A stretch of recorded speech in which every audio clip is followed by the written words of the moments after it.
Hello students, welcome to study academics and training institute. तो आज का हमारा टॉपिक है जो कि मोशन चैप्टर का ही चल रहा था।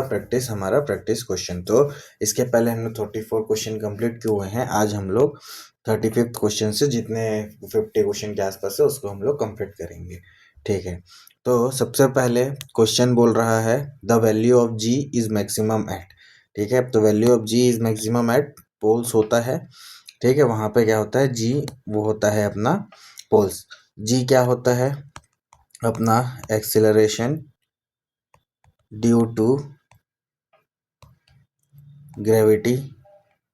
ठीक है, जिसकी वैल्यू अर्थ सरफेस पे 9.81 मीटर पर सेकेंड होता है। ठीक है, यहाँ तक क्लियर।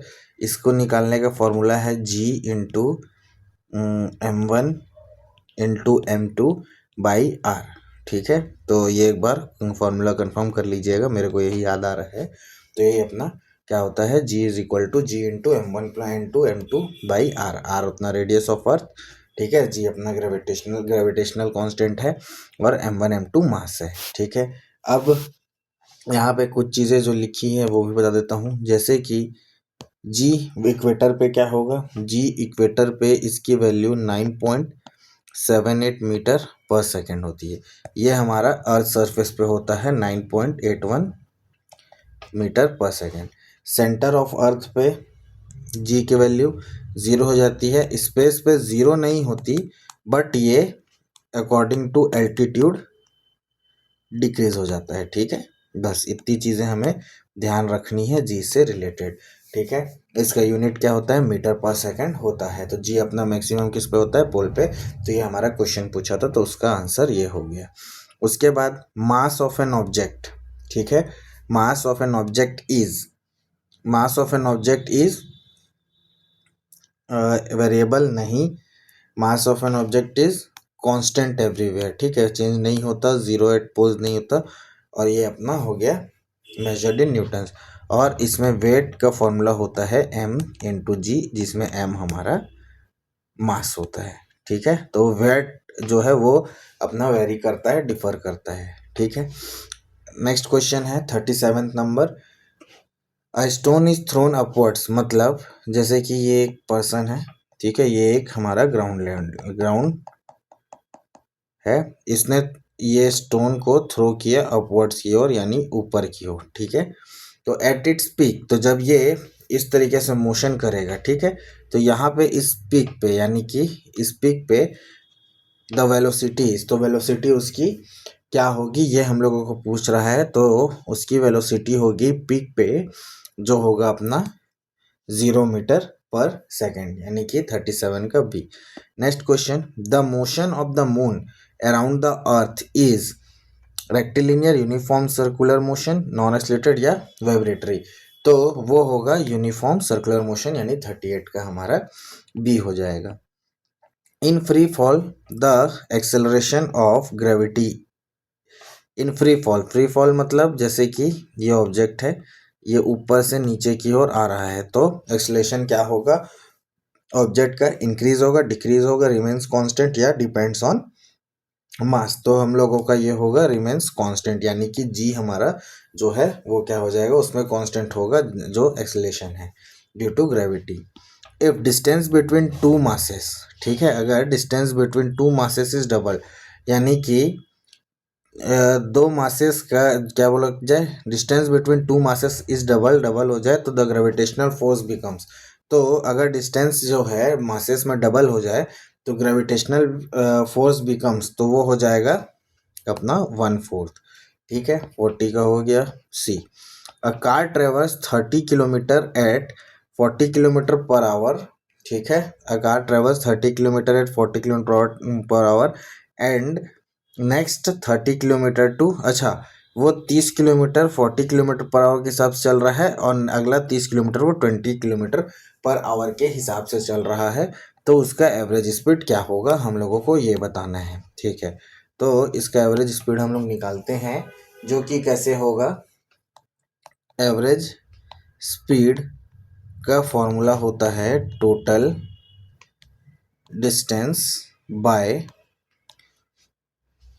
टोटल टाइम या जो भी टेकन है, ठीक है। तो दोनों का निकालना पड़ेगा। तो ये हो गया स्पीड, ठीक है, ये हो गया डिस्टेंस, ये हो गया स्पीड, ये हो गया डिस्टेंस। तो स्पीड का फॉर्मूला होता है डिस्टेंस अपॉन टाइम। तो मेरे को अब दोनों का टाइम निकालना पड़ेगा। तो टाइम हो जाएगा अपना कितना, तो डिस्टेंस कितना है पहले वाले का 30 किलोमीटर, कितना में 40, सारी चीज़ें सेम है, सेम है। तो ये आ गया time is equal to T is equal to 3/4 पहले वाले का, यानी T1 ले लेते हैं। अब T2 निकालेंगे तो डिस्टेंस 30 ही है और टाइम अपॉन 20, तो यहाँ से यहाँ कैंसिल, तो T2 आ गया मेरा 3/2। तो अब इसको मैं इसमें अगर पुट करूँ तो टोटल डिस्टेंस है मेरा 30 + 30 60 किलोमीटर बाय 3/4 + 3/2। अब इसको जब एलसीएम लूँगा तो 60 बाय, तो ये हो जाएगा 3 प्लस ये इंटू 2, तो 6/4, तो 4 ऊपर चले जाएगा, तो ऊपर में हो जाएगा 240/9, और 3 × 3 = 9, और 3 8 × और 3 2 = 6, 3 2 = 6, फिर 2 3 6 18 26.7 के आसपास, जो कि हमारा बी का आंसर है, ठीक है। तो ये हमारा निकालने का एक तरीका होता है। दूसरा तरीका ये है, जैसे आपने इसमें टाइम निकाला, तो टाइम निकालने के बाद हमने सारा सॉल्व किया, एक ये है।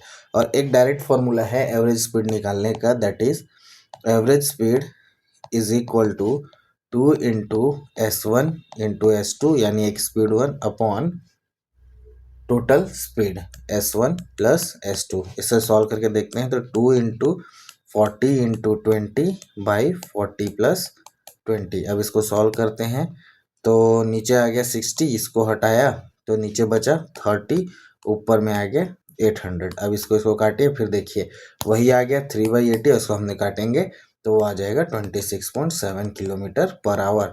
इसमें सबसे अच्छी चीज़ जो ध्यान देखिए, एक ये फॉर्मूला हो गया, ठीक है। इसको भी अगर आप ध्यान में रख लेंगे तो आपका क्वेश्चन इस तरीके से जल्दी सॉल्व हो जाएगा। नहीं तो दोनों का टाइम निकालिए, फिर उसको पुट करिए, तो उसके बाद हमारा एवरेज स्पीड आ जाएगा। आंसर दोनों में ही सही आएगा, लेकिन जल्दी किस में आता है उस पर हमारा क्वेश्चन डिपेंड करता है, ठीक है। उसके अलावा इसमें आपको एक चीज़ और जो मैं यहीं पे बता देता हूँ, ठीक है, इसको नोट कर लीजिएगा।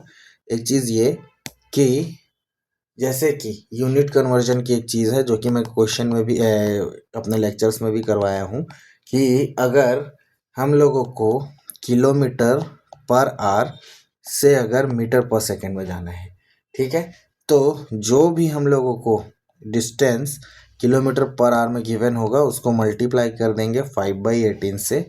और अगर हम लोगों को मीटर/सेकंड से km/h में जाना है तो हम लोग उसको मल्टीप्लाई कर देंगे 18/5 से।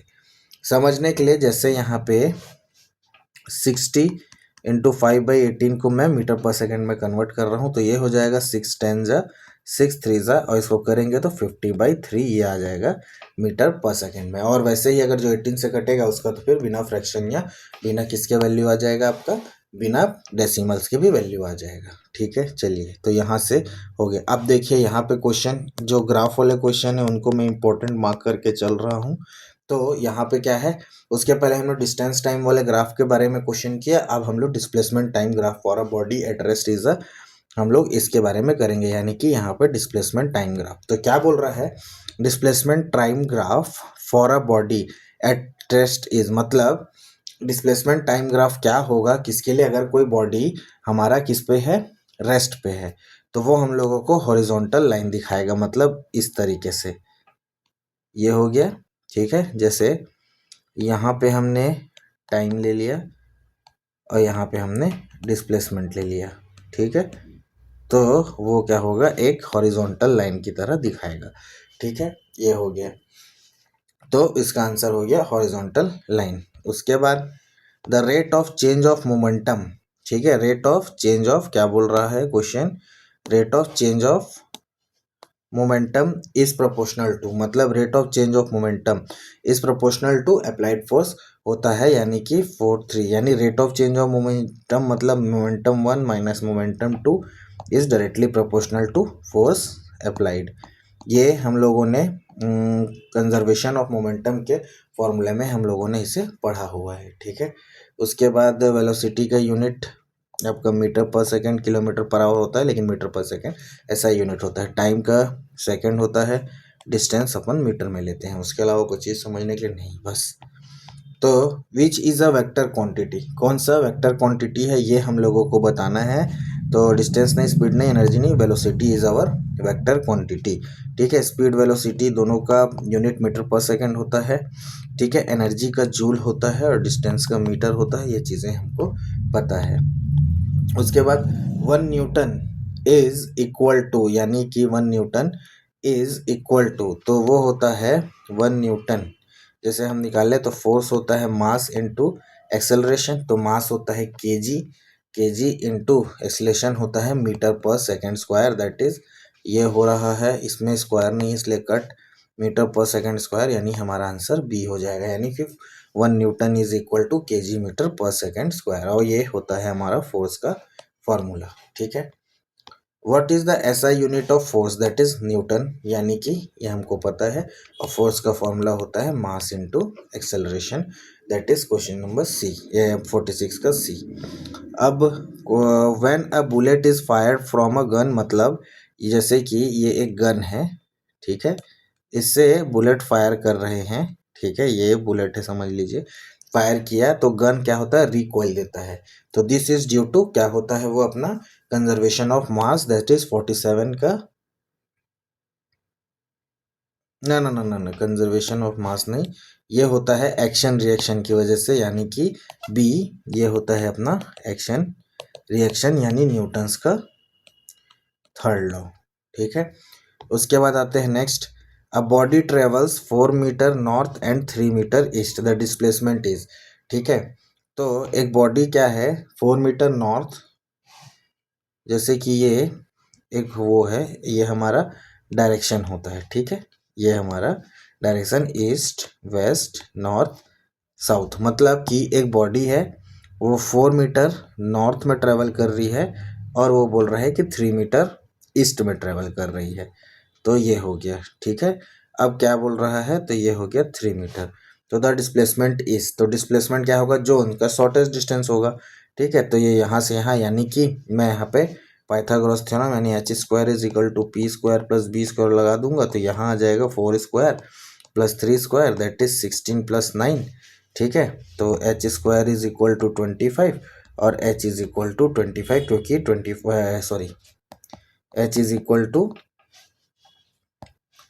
5, जो कि हमारा क्या हो गया 5 मीटर, जो कि 25 जो है 5 का स्क्वायर होता है। ठीक है, तो 5 मीटर, यानी कि इसमें कॉन्सेप्ट लगाना है, बस बेसिक लगाना है। कोई भी चीज़ क्या है, ऊपर की ओर नॉर्थ में 4 मीटर जा रहा है और ईस्ट में 3 मीटर जा रहा है। ठीक है, तो इसका शॉर्टेस्ट डिस्टेंस होगा यही डिस्प्लेसमेंट में, जो कि जैसे ये ए बी और सी है, तो मैं ए सी को फाइंड कर दूंगा किससे, पाइथागोरस थ्योरम से। तो मेरा एच का वैल्यू आ गया, यानी कि मेरा ये ए सी का वैल्यू 5 मीटर आया, तो शॉर्टेज तो डिस्प्लेसमेंट आया हमारा 5 मीटर। तो यही हमारा आंसर है, यानी 48 का अपना सी आंसर हो गया। उसके बाद friction is a force that A aids motion, B opposes motion, is always zero या एक्ट्स ओनली ऑन गैसेस। तो friction is a force that क्या होगा हमारा, क्या होगा, that is opposes motion. Friction जो होता है मोशन को अपोज करता है, जो मैंने आपको फ्रिक्शन के स्टार्टिंग चैप्टर में कराया था, जैसे कि कराया है, अभी पूरा नहीं किया हमने। तो ये अगर आगे की तरफ कोई बॉडी मूव कर रही है तो ये पीछे की तरफ फोर्स लगाएगा, जो वो फोर्स होगा फ्रिक्शन फोर्स। ठीक है, जो इस ग्राउंड के कांटेक्ट में होगा। ठीक है, तो ये हो गया अपना क्लियर। नेक्स्ट चलते हैं हम लोग question number 50। Distance is always, तो वो क्या होगा अपना पॉजिटिव और ज़ीरो, यानी कि डिस्टेंस नेगेटिव नहीं हो सकता, that is equal to zero, और ज़ीरो के बाद जो भी नंबर्स हो सकते हैं ये होंगे हमारे डिस्टेंस के बारे में। ठीक है, उसके अलावा अगर कोई चीज़ हमें बच रहा है तो नहीं, अभी इतना ही चीज़ है। तो 50 क्वेश्चन का अपना ये आंसर होगा। ठीक है, उसके अलावा अगर मुझे कोई चीज़ आपको बतानी है तो मैं एक बार चेक कर ले रहा हूँ, जो कि है नहीं, ये भी नहीं है। ठीक है, तो मोशन चैप्टर से लगभग सारी चीज़ें कंप्लीट हो गई। एक इसमें टॉपिक मैंने बाद में चेक किया, जो कि इसमें मेरा प्रोजेक्टाइल मोशन छूटा है, जो कि मैं अभी फ्रिक्शन चैप्टर करा रहा हूँ, उसके साथ आपका प्रोजेक्टाइल मोशन का भी फॉर्मूला वगैरह को क्लियर करवा दूंगा साथ में। ठीक है, ठीक है, चलिए मिलते हैं। आज के लिए इतना ही रखते हैं, इसके बाद हम लोग मिलेंगे नेक्स्ट क्लास में फ्रिक्शन के क्लासेस के साथ। तब तक के लिए thank you and have a nice day.